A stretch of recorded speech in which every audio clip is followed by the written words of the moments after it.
Malcolm Ray Johnson, 32 years old, a history teaching assistant, walks into the luxury watch store Timeless Elegance at the Mount Royale Mall in Charleston. It's an ordinary September afternoon. He's looking for a vintage Rolex model. Less than 10 minutes later, manager Simon Beck presses the panic button and calls 911, claiming he's being threatened by an armed man. Malcolm leaves the store empty-handed. Minutes later, he is violently detained by the police. There's no weapon, no robbery. But there is a serious charge: attempted armed robbery, and a parallel accusation: racism. Malcolm claims he was treated like a criminal because he is black. Simon Beck says he acted in self-defense. Now, in this courtroom, Malcolm Johnson will be tried for attempted robbery and making threats. What really happened in that store? The watch stopped at 4:48 p.m., and it's up to the jury, you, to decide, guilty or innocent. The courtroom is packed. The case has drawn media attention. On one side, a black man, educated with a clean record, accused of making an armed threat. On the other, a white manager of a luxury store, known for his strict approach to security. The atmosphere is tense. Silence is way heavy. Eyes meet across the room. Judge Harold Whitman, an experienced man with a measured voice, strikes the gavel. Court is now in session. This trial concerns the events of September 14, 2023, involving the defendant Malcolm Ray Johnson and the alleged crime that took place at the Timeless Elegance store. He looks directly at the jury. This case requires your full attention. The law presumes innocence. The prosecution must prove guilt beyond a reasonable doubt. To the defendant's left, Public Defender Andre Vasquez adjusts his papers. His eyes quickly scan through his notes. Beside him, Malcolm, visibly tense, takes a deep breath. His hand trembles slightly. On the other side, Prosecutor Karen Blake stands. Her tone is direct and firm. Ladies and gentlemen, today you will see how a man attempted a robbery disguised as a misunderstanding. Simon Beck, the store manager, heard a clear threat. Malcolm Johnson demanded a Rolex Daytona and implied he was armed. This is not about race. It is about a crime. She sits. The defense attorney rises. What you will actually see is a textbook case of racial profiling. My client was treated as a threat before he even said his name. No weapon was found. No attempt at robbery was captured on camera. Yet he was handcuffed and thrown to the ground like a criminal. This is about prejudice. This is about justice. Malcolm lowers his head, emotional. His wife, seated in the front row, clasps her hands tightly. The judge announces, "The prosecution will now present its evidence. The defense will follow. The jury will observe, listen, and decide. Let the proceedings begin." Prosecutor Karen Blake rises with confident steps. Her heels echo against the wooden floor of the courtroom. She positions herself before the jury, hands resting on the lectern. "Ladies and gentlemen, truth has a voice, and today you will hear it." She turns toward the judge's bench.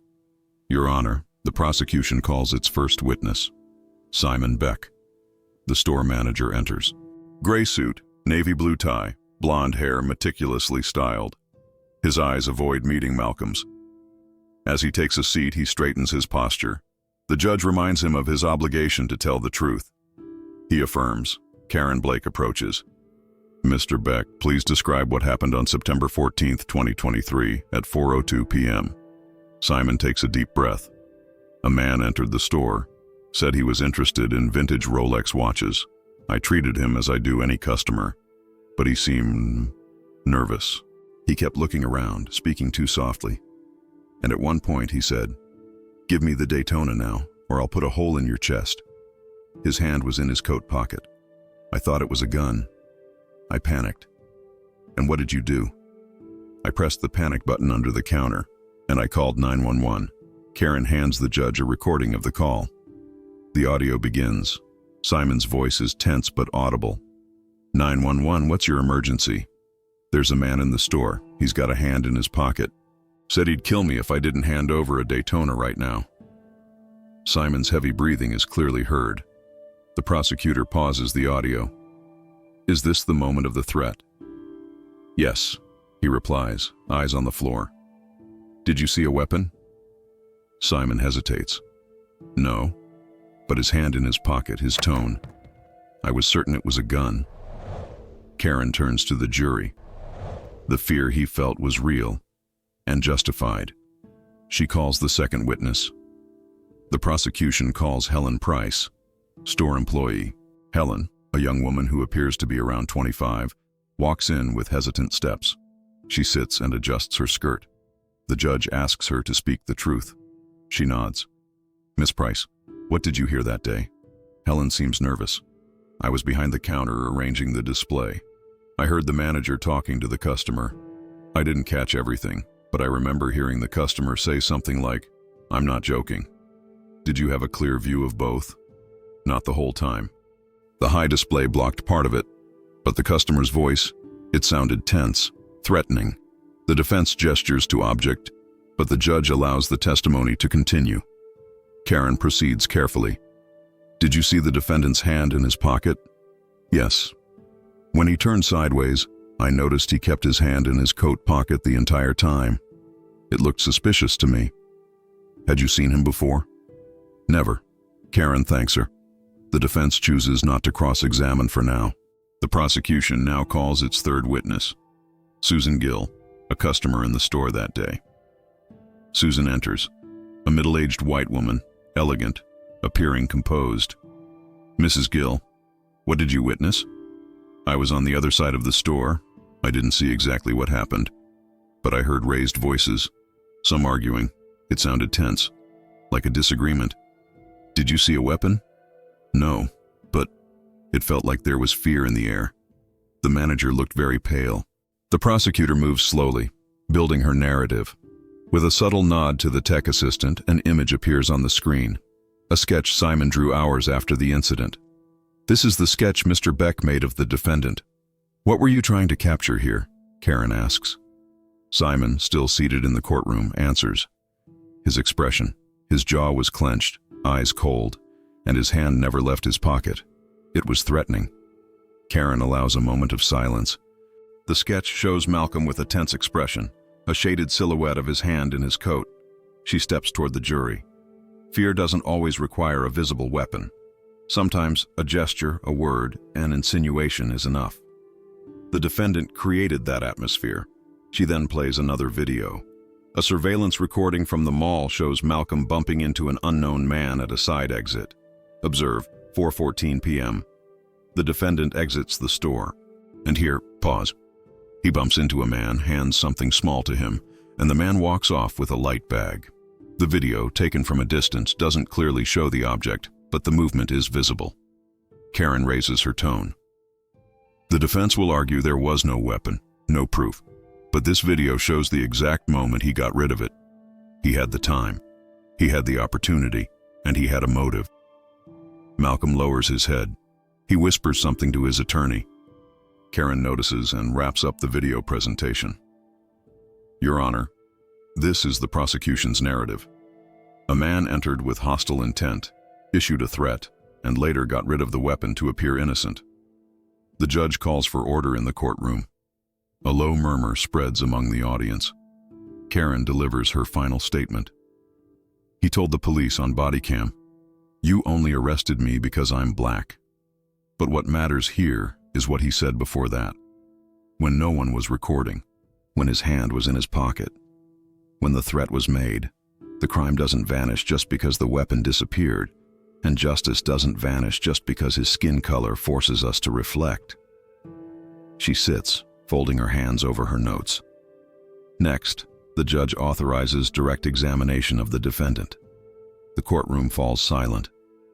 Karen Blake stands slowly. Her footsteps echo across the polished floor. She approaches Malcolm Johnson, now calmer but visibly exhausted. She looks him in the eye, then begins. Mr. Johnson, I'd like you to answer clearly. You saw the footage presented in this courtroom, correct? Yes, ma'am. Do you confirm that you are the man seen in the video exiting Timeless Elegance at 4:14 p.m.? Yes. Karen steps a little closer. And you confirm that right after leaving the store, you bumped into another man, handed something to him, and that man walked away in the opposite direction? Malcolm breathes deeply. I saw the video. Yes, I bumped into someone, but I don't remember that. I didn't hand anything to anyone. Karen pauses briefly, then narrows her eyes. Who was that man? The silence reverberates in the courtroom. Malcolm looks away for a moment, then turns back to her, speaking softly, almost a whisper. I don't know him. You don't know who he was? Are you telling me you handed something to a stranger in the middle of a mall and don't remember who it was? He shakes his head slightly. I don't remember bumping into him. Everything that happened after was a blur. I was approached, arrested, handcuffed, humiliated. I didn't even realize I bumped into someone. I only saw it later, in the video. Karen presses on. So you're saying you have no idea what you handed over? Malcolm closes his eyes briefly, then faces the jury. I'm saying, I don't remember. It all happened so fast. It was confusing. I don't know who that man is. I don't remember that. All I remember is the fear and the shock after being humiliated by the police. Karen takes a deep breath. She walks back to her table in silence, her expression unreadable. The judge watches closely. Malcolm remains on the witness stand, the weight of doubt lingering in the air like a shadow. The judge exhales slowly, looks at Malcolm, then at the jury. In silence, he signals the end of the prosecution's case. But the question hangs in the air. Was it legitimate fear or prejudice disguised as caution? Now it is the defense's turn to show whether he was right or hiding a crime. Public defender Andre Vasquez rises slowly. He faces the jury in silence for a few seconds, as if studying each face in the room. Ladies and gentlemen, what we've seen so far is a carefully constructed narrative of fear. The prosecution painted my client as a threat based on expressions, assumptions, and interpretations, but no weapon was found. No violent act was committed. What we're dealing with here, deep down, is something that, unfortunately, still lingers in many parts of this country: the silent weight of racial profiling. He turns to the judge. Your Honor, the defense calls its first expert witness, Dr. Elias Monroe, specialist in lip reading. Dr. Monroe, a middle-aged man in a sober suit, gray hair neatly combed, enters and takes a seat. Andre approaches. Dr. Monroe, did you review the footage from the Timeless Elegance store? Yes. I received the recordings from the security camera positioned above the store entrance and the side camera near the counter. Were you able to identify any words spoken by Malcolm Johnson during his interaction with Simon Beck? At several points, yes. The most significant moment is when Mr. Johnson clearly appears to say, I'm just looking. Any sign of a threat or a demand for a Rolex? None. In none of the analyzed footage was it possible to identify words like, I'll kill you, give me the Daytona, or anything similar. Andre Vasquez then says, it seems to me that this I'm just looking may have been misheard by the witness as I'm not joking. The defense continues, ladies and gentlemen, what we have here is strong evidence of doubt and of misinterpretation. Andre thanks the witness. The prosecutor, visibly irritated, attempts to undermine the expert's credibility. Dr. Monroe, is your analysis 100% certain? No lip reading is infallible, but this analysis had a high level of confidence. The lip movement clearly matches the phrase I mentioned. The context and body language support the absence of hostility. The prosecutor sits displeased. The defense attorney stands again. The defense calls its next witness, Clara Thompson, former employee at Timeless Elegance. Clara enters with confident steps, a black woman in her early 30s, dressed with understated elegance. Her gaze is direct. She takes a seat and affirms her commitment to the truth without hesitation. Ms. Thompson, how long did you work with Simon Beck? 2 years and 4 months. And why did you leave the store? I was fired, officially for poor performance, but I believe it was because I questioned some of Mr. Beck's behavior. What kind of behavior? He was extremely strict with Black or Latino customers. I noticed a pattern. If a white woman walked in with shopping bags, she was a VIP client. If it was a Latina woman, she was followed around. Black men were watched from the moment they entered until they left. Did Mr. Beck ever say this explicitly? Never directly. But the looks, the posture, subtle alerts, changes in his tone of voice. It was constant. And yes, I spoke about it to other colleagues, even to a regional manager. After that, I was let go. The jury appears attentive. Some faces show discomfort. The prosecutor stands to cross-examine. Ms. Thompson, you were fired. Don't you have a personal motive for revenge? If I did, I would have come forward earlier. But I waited because I know what happened to Malcolm could have happened to me, or anyone else. At some point, you get tired of staying silent. The prosecutor hesitates. The judge signals for the proceedings to continue. Andre Vasquez thanks her and turns back to the court. The defense calls its next witness, Ms. Janice Myers. Janice is the customer who previously gave anonymous testimony. Now, with her face revealed to the court, she enters. She is Latina, hair tied back, with a calm expression. She takes a seat and is instructed by the judge.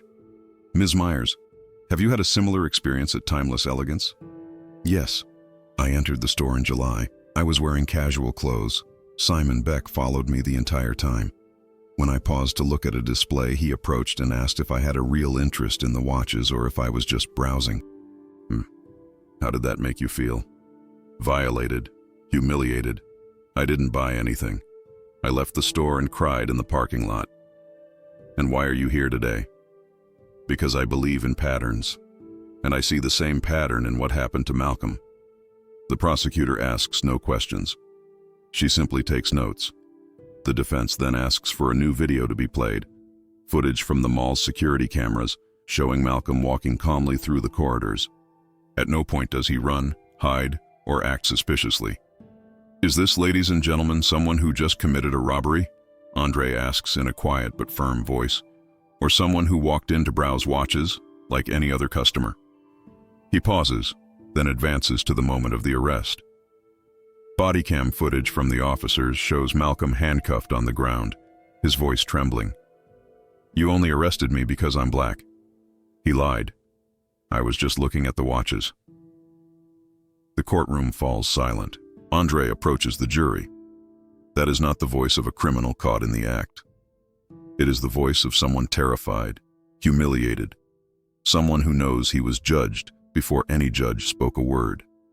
He takes a deep breath. There is no weapon, no concrete evidence of a threat. No video shows any hostile behavior. The words attributed to Malcolm are not on any recording. The only thing linking him to this crime is someone else's fear or prejudice. He turns to the judge.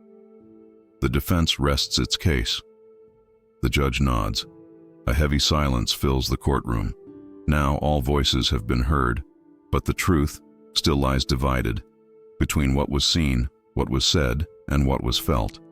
The courtroom is thick with restrained tension. After hours of testimony and evidence, only words remain. Final words. The clash of narratives that could decide a man's fate. The judge gives the floor to Prosecutor Karen Blake for her closing argument.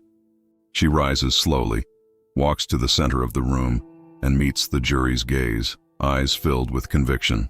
Ladies and gentlemen, it's easy to get lost in noise, in emotional testimonies, in speeches about racism, which, yes, is a very real issue in our society, but which cannot obscure the facts. Because what we have here is a man who entered a store selling high-value items, acted suspiciously, threatened a store manager, and left before the police arrived. This isn't profiling. This is a pattern of crime. She pauses, pointing to the screen, where Simon Beck's sketch of the defendant still lingers. The defendant kept his hand in his pocket throughout the entire interaction. He said, according to the manager, threatening words. There's no audio with clarity, and no microphone at the scene. But Mr. Beck reacted like someone experiencing real fear. You heard his voice on the 911 call. That's not the voice of a man pretending. She walks toward the defense's side. The defense claims there's no weapon. But what did you see? A meeting with a strange man at a side exit of the mall. The defendant doesn't remember that moment. Coincidence or strategy to get rid of an object that could incriminate him. Andre Vasquez silently takes notes, not taking his eyes off her. Mr. Malcolm may cry. He may say he was wronged. But emotions don't erase evidence. Mr. Beck didn't know who he was. He only knew someone was there, tense, demanding an extremely expensive model, in a store that had already flagged similar behavior before. This is not a crusade against a black man. It is the pursuit of justice. And justice doesn't look away from what seems obvious. She concludes firmly, "You don't need a weapon to see a crime. You need logic, coherence, and the courage to make the decision that's clear." The defendant tried to intimidate, failed, and now hides behind a social accusation. Don't let that distract you from your responsibility. She sits. A thick silence settles for a moment before Andre Vasquez rises. He carries no papers, walks to the center of the room with empty hands, his face solemn. He speaks in a deep, measured voice. "You know what's more dangerous than a weapon? A mind that's already decided who you are before you say a single word." He steps closer to the jury. The prosecution says Simon Beck felt fear. Fear of what? A man who entered politely, browsed the displays, never raised his voice? Fear of someone who kept his hands in his pockets, as anyone does when they're unsure or uncomfortable? He turns to Simon, who watches him in silence. Simon Beck didn't see a threat. He saw a stereotype. A black man, alone, wearing a coat, interested in an expensive Rolex. That was enough. Andre gestures toward the mall footage shown days before. And here is the proof that Malcolm wasn't hiding anything. He didn't run. He didn't flee. He didn't avoid cameras. He walked calmly. The supposed handoff of a weapon to a stranger. Speculation. Nothing more. Mr. Beck admitted he never saw a weapon. The employee, uncertain, said she heard, "I'm not joking," while the expert showed Malcolm likely said, "I'm just looking." But who listens carefully when they've already decided what they think they see? He takes a breath and continues. The prosecution's case is based on perception, impressions, fear. But justice cannot be guided by fear. Justice demands evidence. Justice requires more than "he seemed." Justice demands certainty. Andre approaches the defendant's table. Malcolm watches him, eyes brimming. This man is here because he wanted to buy a watch. The prosecution wants you to believe he's a criminal because someone mistook him for one, and that the absence of a weapon doesn't matter, as if the system should ignore the presumption of innocence. He raises a finger. There are no fingerprints on any weapon. Because there is no weapon. There's no recording of a threat. Because there was no threat. There's no injured victim. Because no one was harmed. He turns to the jury with intensity. But there is one very real mark. The trauma of being thrown to the ground, handcuffed, humiliated, for nothing. Then he turns directly to the prosecutor. Ms. Blake spoke of courage. Well, courage is recognizing when a mistake has been made, when the system has failed, when a black man was treated as guilty before any investigation began. Karen Blake shoots up from her seat. "Your Honor, the defense is straying from the facts." The judge raises a hand. "Let him finish, prosecutor. You'll have your rebuttal." Andre nods in thanks. "I ask only this, that you see with your own eyes, that you listen with ears unclouded by prejudice, that you decide based on reason, not fear. Do not convict Malcolm Johnson for something he never did and was never proven to have done." He takes his seat. Karen Blake rises for her rebuttal, her tone now sharper, like a scalpel.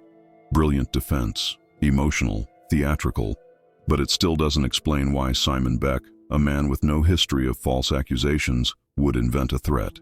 Why a store employee would recall hearing words like, "I'm not joking."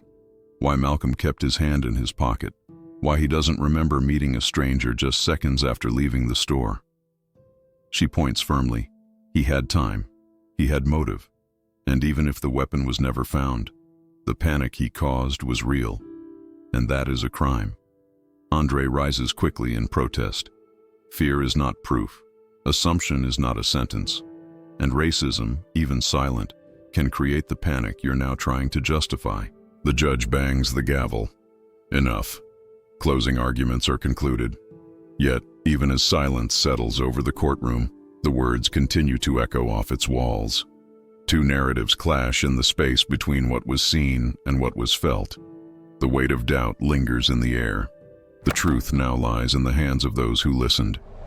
But the verdict has yet to come. The courtroom clock strikes 4:48 p.m. as Judge Harold Whitman adjusts his glasses and turns his gaze toward the jury. It's the same time recorded on the body cam footage when Malcolm Johnson, handcuffed, whispered, "You only arrested me because I'm black."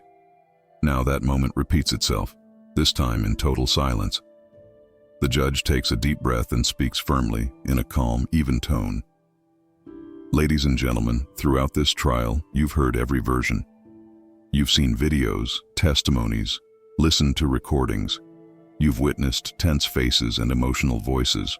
But your role, as the jury, is not to be guided by emotion. It is to search for the truth, or at the very least, to determine whether it was proven beyond a reasonable doubt." He leans slightly forward, hands resting on the bench. The defendant, Malcolm Ray Johnson, is charged with attempted aggravated robbery and making criminal threats. The prosecution argues that Mr. Johnson entered the Timeless Elegance store with the intent to intimidate and coerce the surrender of a luxury watch, implying that he was armed.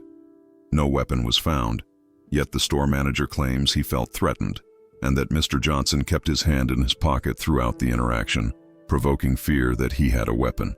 The judge flips a page in his notes and continues. The defense contends there was no threat, only a clear case of racial profiling, that Malcolm Johnson was judged not for his actions but for his appearance, that he entered the store to look at a watch and left in handcuffs, that no recording supports the prosecution's version, that the encounter with the man outside the mall, presented as the moment the weapon was discarded, is pure speculation. He pauses briefly. The prosecution presented testimony from manager Simon Beck, a store employee who claims to have heard an ambiguous phrase, and a video showing the defendant bumping into a stranger shortly after leaving the store.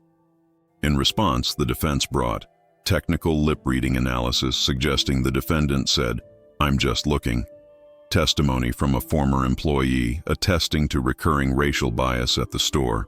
The account of a Latina customer who said she was followed by Beck months earlier, and the concrete fact that no weapon was ever found or recorded by any camera.